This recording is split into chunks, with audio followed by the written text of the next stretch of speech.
여러분 안녕하십니까. 소통과 공감으로 시민의 마음을 얻는 성남시의회 의장 윤찬근입니다. 저는 요즘 유튜브를 통해서 시민들과 만나고 있습니다. 시민들에게 듣다 프로젝트를 진행하고 있는데요. 오늘은 특별히 실시간 라이브 방송으로 진행을 한번 해보겠습니다. 이 라이브다 보니까 약간의 미스가 있을 수도 있는데 여러분 양해해 주시기 바라고요. 줌으로 참여해 주신 분들도 계시는데 시민 여러분 안녕하십니까. 손 좀 한번 흔들어서 의사를 좀 표시해 주셨으면 좋겠습니다. 예, 반갑습니다. 이번 시간에는 여성 장애인에 대한 얘기를 나눌 텐데요. 줌으로 참여해 주신 분들이 바로 여성 장애인 분들입니다. 이렇게 함께 해주셔서 줌으로 참여하신 여러분 반갑고 감사합니다. 저희들은 들을 준비가 되어 있습니다. 하시고 싶은 말씀 있으시면 마음껏 해주셔도 되겠습니다.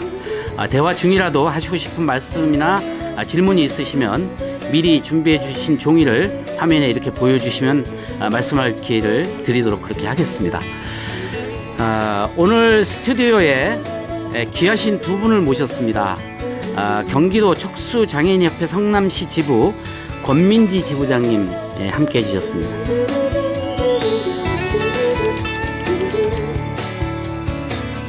그리고 한국장애인연맹의 박혜경 이사님도 모셨습니다. 반갑습니다. 잘 부탁드립니다.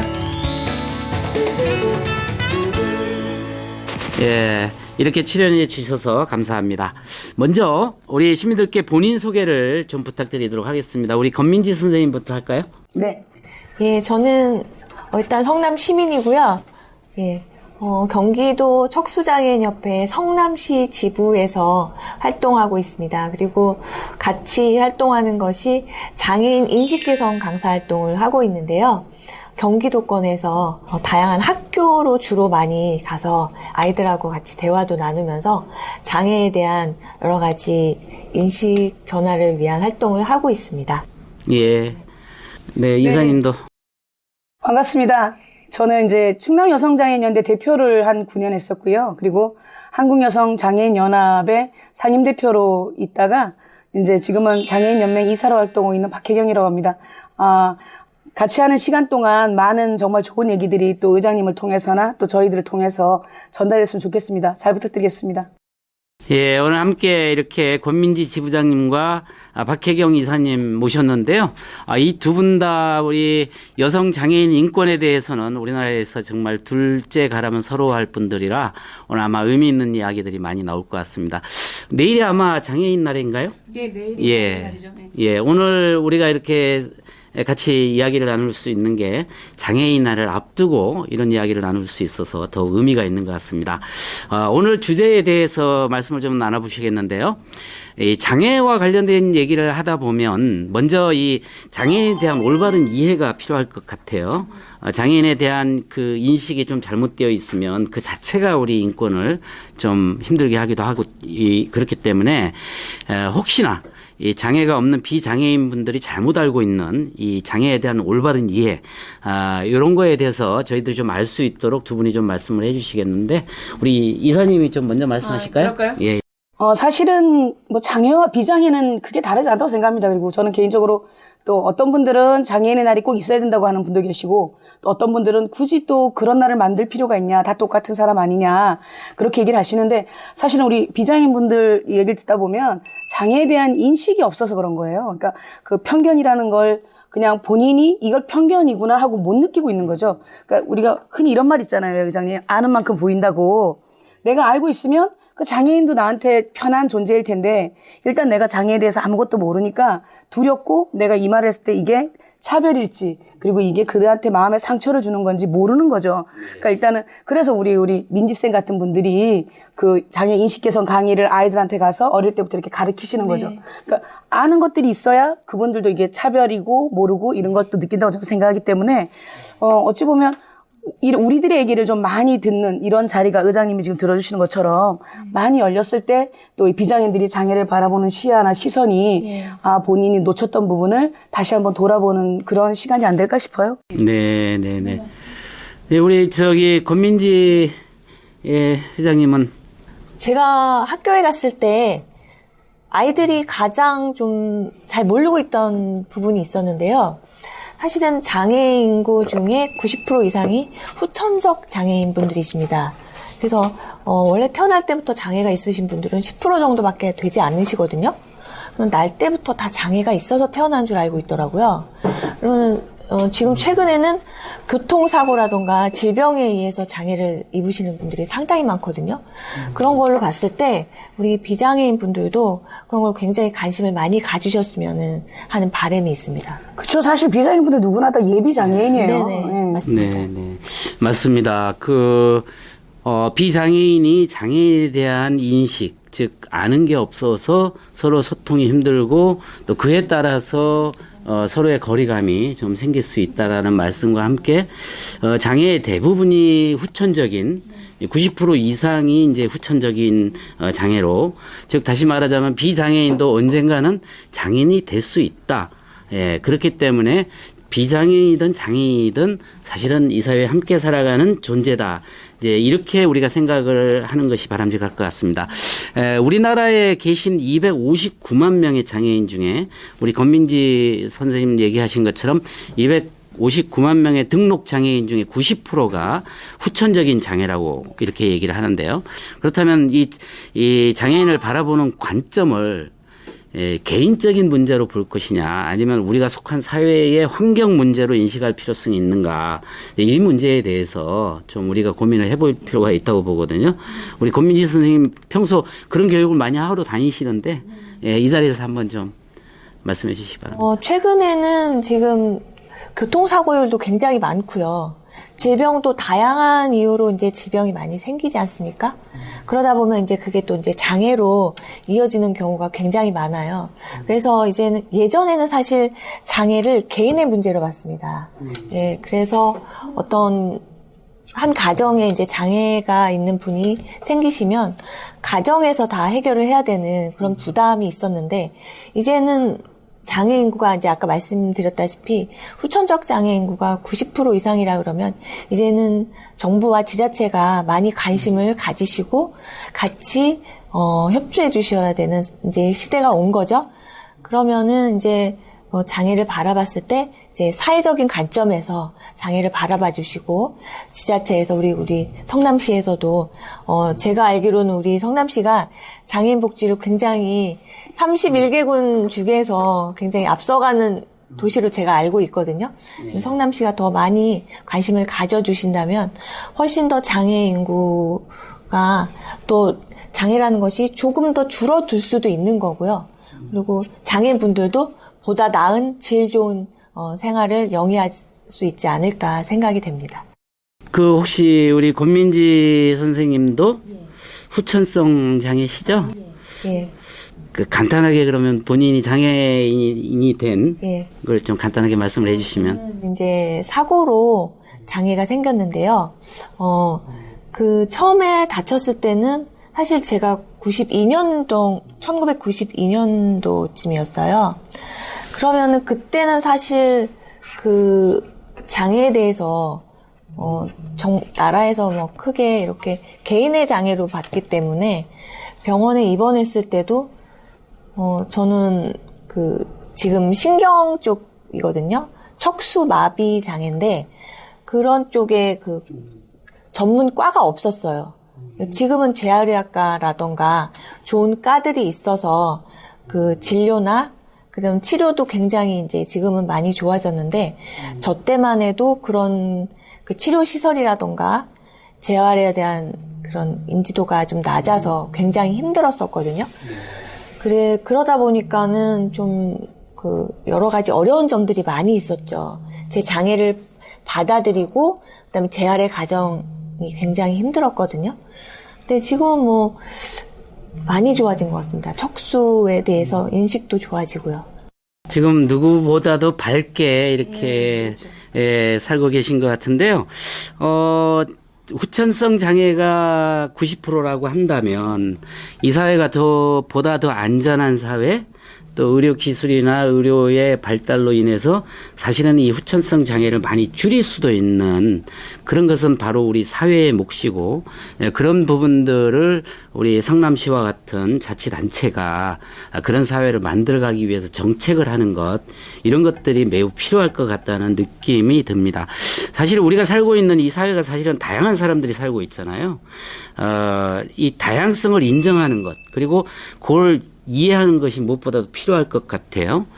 보통의 사람들이 이제 다르다는 이유, 이걸로 이 차별 아닌 차별을 이렇게 하고 있고, 또 소외 아닌 소외를 받고 있는 것이 현실이거든요. 특히 장애를 가졌다는 이유만으로 이렇게 소외받는 것이 현실인데, 이게 다 이제 장애에 대한 편견에서 비롯된 것이라고 생각이 됩니다. 우리 박혜경 우리 이사님, 네. 이 혹시 장애에 대한 편견, 좀 우리 주변에서 사례 같은 거 있으면 좀 말씀해 주시겠습니까? 편견의 사례는 여러 가지가 있겠죠. 사실은 어찌 보면 저 같은 경우 이제 제 얘기를 잠깐 해보면요. 사람들이 저한테 그래요. 아, 우리 박 대표님은 뭐 못하는 게 없네? 이런 얘기를 건넬 때가 있어요. 그럼 제가 너 달리기 빼고 다 잘한다고. 근데 달리기도 기록이 안 나올 뿐이지. 저는 달리기도 할 수 있어요. 이렇게 얘기를 해요. 근데 사람들은 그게 사실 편견이에요. 저 사람 다리가 불편하니까 이건 못할 거야. 그리고 저 사람 다리가 불편하니까 뭐 어디 전문 지식도 많이 갖고 있지 않을 거야. 그리고 뭐 여행도 많이 안 다니겠지. 장애인이 무슨 여행을 다닐 수 있겠어? 그러니까 사실 그런 것들이 편견이거든요. 그러니까 편견이라는 게 뭐 우리가 멀리 있는 것 같아도 나와 다르다는 것들에 대한 두려움인 것 같아요. 그러다 보니까 그 두려움 안에서 편견이라는 게 생긴 거죠. 그리고 이런 경우가 있었어요. 예전에 제가 동영상을 하나 본 적이 있는데, 내성마비 장애인이 정말 힘들게 현관문까지 이제 기어 나와서 휠체어를 올라타고 이제 문을 나온 거죠. 그리고 열쇠를 꽂다가 문을 잠그려고 꽂고 있는데 열쇠를 땅에 떨어뜨린 거예요. 근데 옆집에 사람이 비장애인 남자가 걸어 나오다가 이 광경을 본 거죠. 그러면서 이 비장애인이 어떻게 했냐면 열쇠를 집어서 이 사람을 다시 휠체어를 넣고 집 안에 넣어줬어요. 이 사람은 나가는 길인지 들어오는 길인지 묻지 않았다는 거죠. 그러니까 쉽게 말해서 무엇을 도와드릴까요? 하고 여쭸으면 그 사람이 저 나가는 길인데 열쇠를 떨어뜨렸습니다. 좀 집어주십시오. 이런 얘기가 가능했겠죠. 그렇지. 그런데 도와줘야 된다는 이 본인만의 갖고 있는 그릇을 보면서 그냥 가행친절처럼 들어오는 길이구나. 안에 넣어드려야겠구나. 도와드려야겠구나. 이런 것들인 거죠. 그러니까 내가 알아서 하는 것과 몰라서 또 이렇게 도와주는 서비스. 그러니까 저는 편견이라는 거 역시도 우리 장애인들한테 먼저 물어보는 게 좋을 것 같아요. 물어봐서 당신이 지금 필요한 게 무엇입니까? 그렇다면 사실 편견의 벽이 없어지겠죠. 그러니까 저도 목발을 양쪽에 짚다 보니까 걷다가 넘어지는 경우가 있어요. 그러면 대부분의 사람들은 길 가다가 막 달려들어서 이렇게 팔을 막 끌어당겨요. 일어나게 도와주려고. 근데 사실은 제가 살면서 얼마나 많이 넘어져 봤겠어요. 그리고 또 얼마나 많이 일어나 봤겠어요.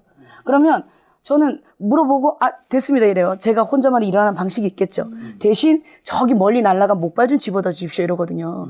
그러니까 그런 것들을 누군가한테 도움을 요청할 때나 도움을 제공할 때 내가 무조건 내가 하는 방식이 옳다. 이렇게 생각하지 않는 순간 편견이 사라지는 거라고 생각해요, 저는. 지금 제 말씀을 들으면 이 편견은 아는 것으로부터 출발하고 상대에 맞는 배려심이 필요한 것 같아요. 그렇죠, 맞습니다. 상대가 원하는 것을 해주는 것.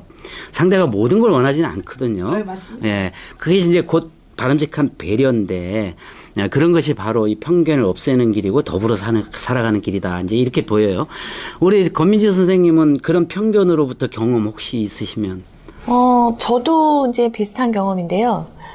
가장 휠체어 장애인에 대한 편견 중에 하나가, 우리 박 대표님도 이제 좀 전에 겪으셨듯이 도와줘야 되면 무조건 도와줘야 되고 휠체어는 무조건 밀어야 된다고 생각하시는 분들이 계세요.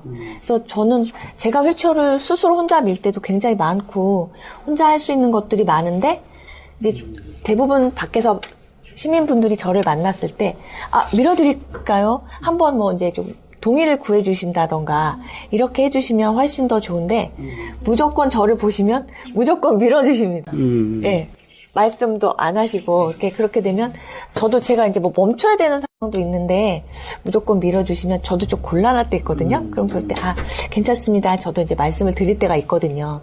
그래서 한번 우리 장애가 있으신 분들한테는 동의를 한번 구해주시면 굉장히 좋을 것 같고요. 그 동의가 곧 배려인 것 같아요. 예. 그 이제 두 분은 척수장애 내지는 지체장애 분이시잖아요.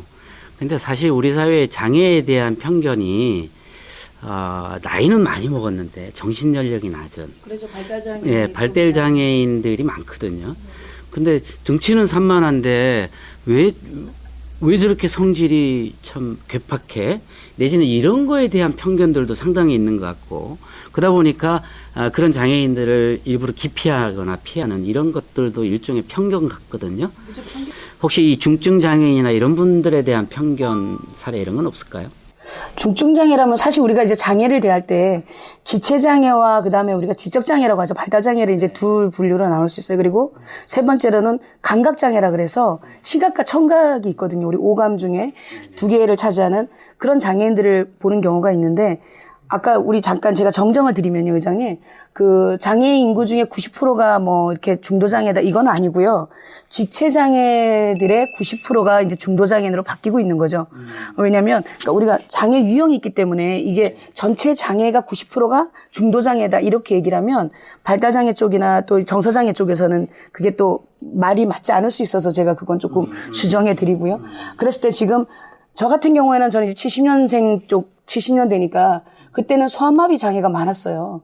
의료 기술도 떨어졌고, 그로 인해서 사실은 엄마들이 소아마비 예방접종이라는 걸 몰라서, 흔히 얘기하는 소아마비는 후진국병이거든요. 그래서 마지막 세대에 제가 소아마비 장애인일 수 있는데, 그다음에 대부분의 지체장애인 유형들이 소아마비가 많았고, 그다음에 우리가 흔히 얘기하는 이제 뇌병변장애, 병이 들어서 뭐 변형이 일어났다는 뜻이거든요. 근데 우리가 흔히 뭐 뇌성마비라고도 하는데, 그런 장애 인구들이 지체장애 유형의 거의 한 80%를 차지했어요. 근데 지금은 산업도 발달하고 그리고 의학기술이 일단은 발달을 해서 제가 이제 특수교육을 전공하고 사회복지를 같이 전공했는데 저희 교수님이 이런 질문을 한 적이 있어요. 혜경아, 너는 왜 장애인들이 점점 더 중한 장애인이 많아지고 중도장애인의 비율이 늘어나는 것 같냐? 이러시더라고요. 그래서 내가 나름 저 또 똑똑한 학생이었기 때문에 손 번쩍 들고 산업재해도 생기고요. 뭐 자동차들도 너무 발달하고 그래서 그랬겠죠? 이렇게 얘기했더니 우리 선생님이 뭐라 했냐면 아니, 의학기술이 너무 좋아져서 그래. 예전 같으면 길에서 죽을 사람들을 다 숨이 끊어져도 살려와서 그들의 장애가 더 심해졌단다. 이렇게 얘기를 하시면서, 누구나 다 아까 잠깐 말씀하신 것처럼 예비 장애인이 될 수 있는 환경이거든요.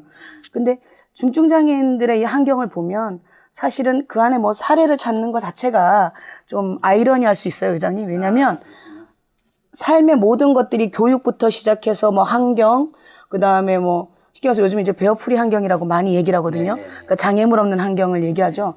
이제 그럴 때 그런 환경에서도 사실은 우리 실제 사실은 민지 선생님처럼 이렇게 1cm 턱도 못 넘어가는 경우가 있고 또 뒤로 자빠질 수도 있고 이제 이런 여러 가지들이 있기 때문에 이 중도장애, 뭐 중증장애인을 갖고 어떤 부분에 뭐 사례가 있냐 이게 참 어려운 주제인 거예요. 삶 자체가 다 장애물이기 때문에 네, 저는 그렇게 말씀드리고 싶습니다. 그렇죠. 이제 뭐 장애 인식이나 편견 문제 이제 이런 문제를 좀 이야기를 나눠봤는데요. 좀 더 구체적으로 좀 한번 그러면 말씀 좀 나눠볼게요.